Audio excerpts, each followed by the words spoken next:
And of course, in our number one position, the most expensive comic book of all time. Hello to all of my comic book super collectors.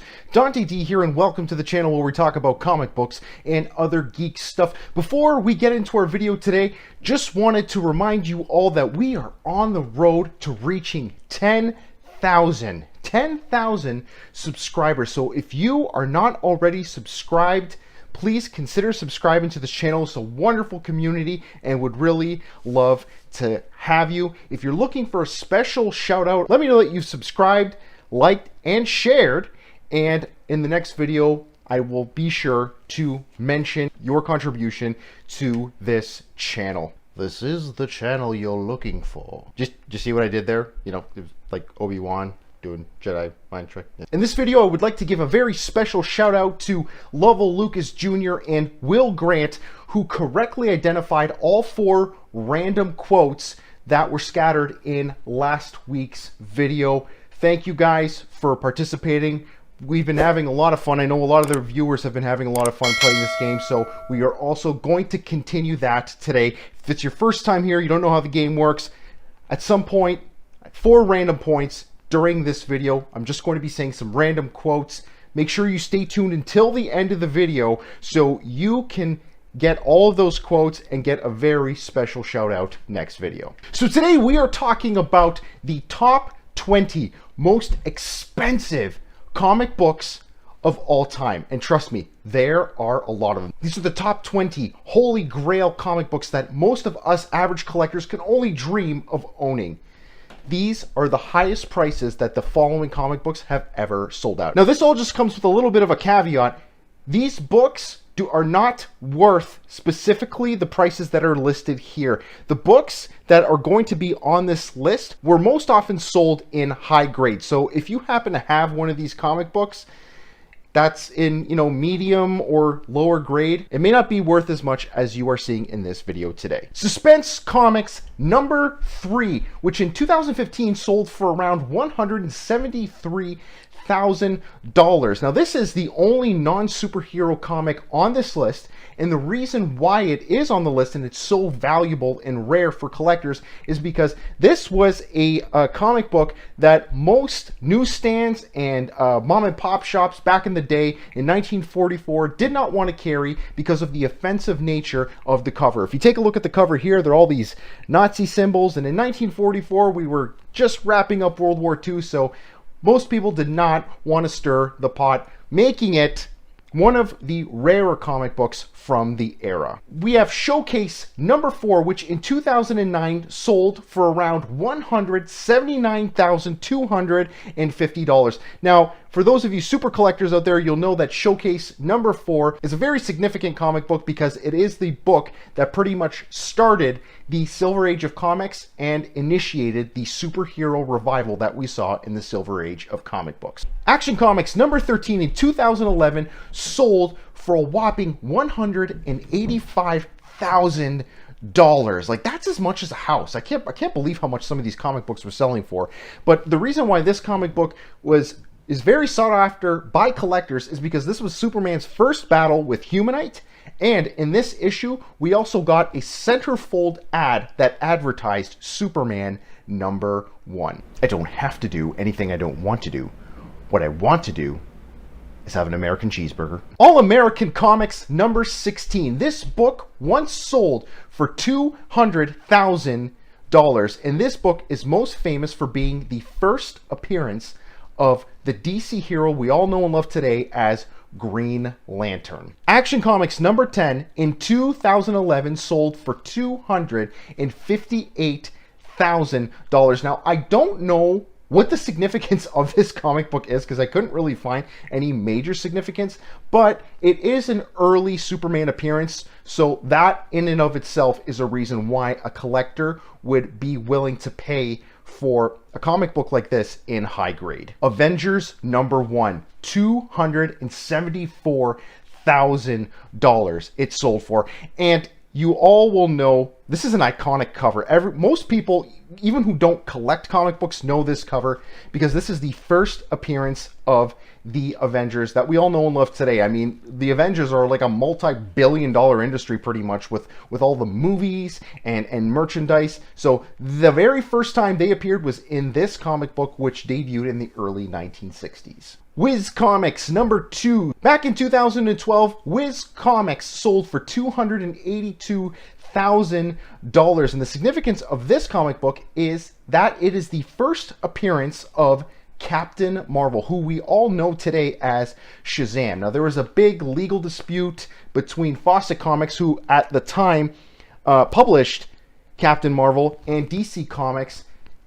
There was huge legal proceedings, but at the end, DC Comics ended up getting the rights for Captain Marvel and eventually renamed him as Shazam. Fantastic Four number 1 in 2011 sold for $300,000. Now, Fantastic Four number 1 is one of the most significant books coming out of the Silver Age, because not only is it the first appearance of the Fantastic Four, but it is also the comic book that pretty much started the Marvel universe and the Marvel age of comics. In 2014, The Incredible Hulk number 1 sold for $326,000. And you're probably wondering, how the heck could The Incredible Hulk number 1 sell for higher than Avengers number 1 and Fantastic Four number 1? Well, for those of you out there who know a little bit about comic book history, early issues, the first 6 issues of Incredible Hulk number 1 were actually very, very rare. The first Hulk run only ran for 6 issues because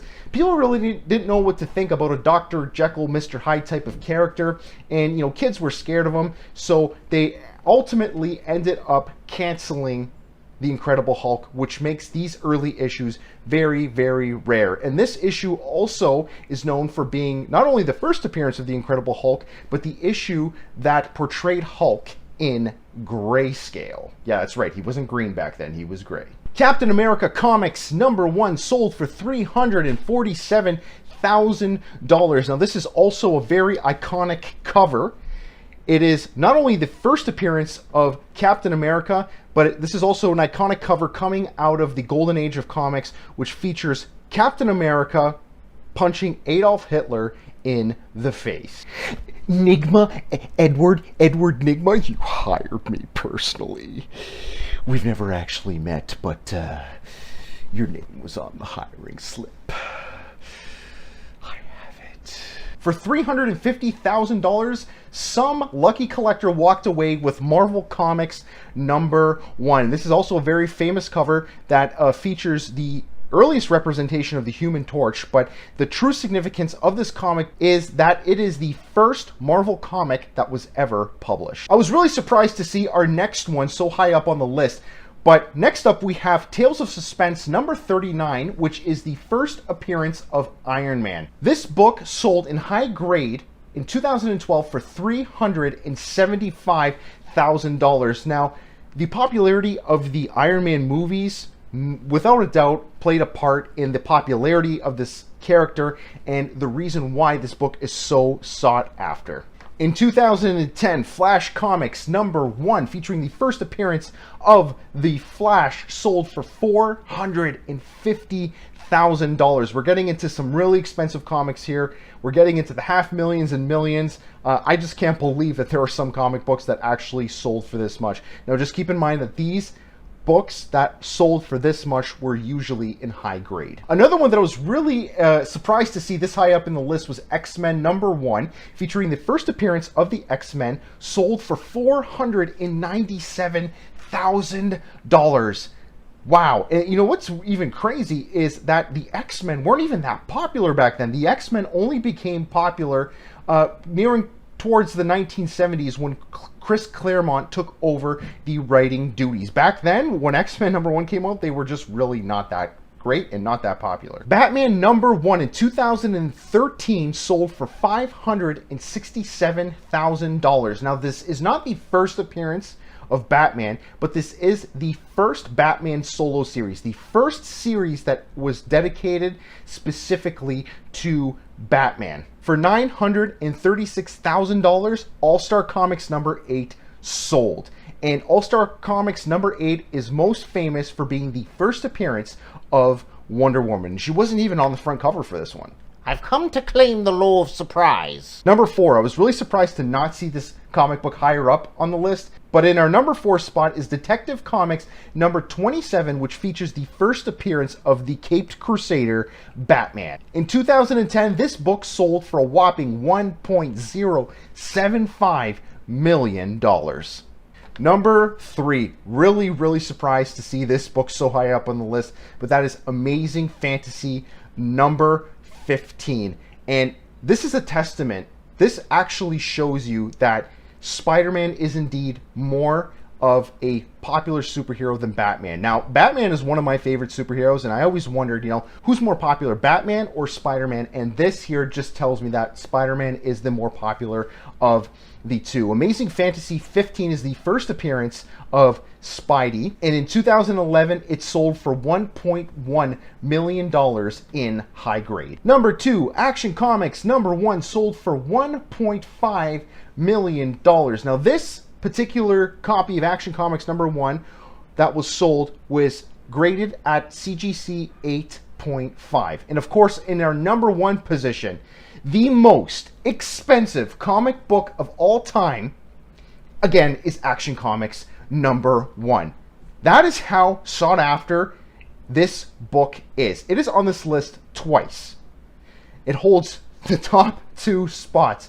Action Comics number 1 at a CGC 9.0, which was the highest graded copy of Action Comics number 1 ever discovered, sold for a whopping $3.2 million. I actually remember when this went up for auction. I believe it was in 2014, and people just went nuts over this book. It's actually really crazy to see that most of the records for these books were in the last about 10 years or so. So it's crazy how nuts people are going over comic books nowadays. Now, if I were a sole collector trying to buy every single one of these comic books at similar grade right here, right now, I would need, and I actually have to read this one because this is a really weird number, I would need $12,374,867.50 to be able to buy every single comic book on this list today.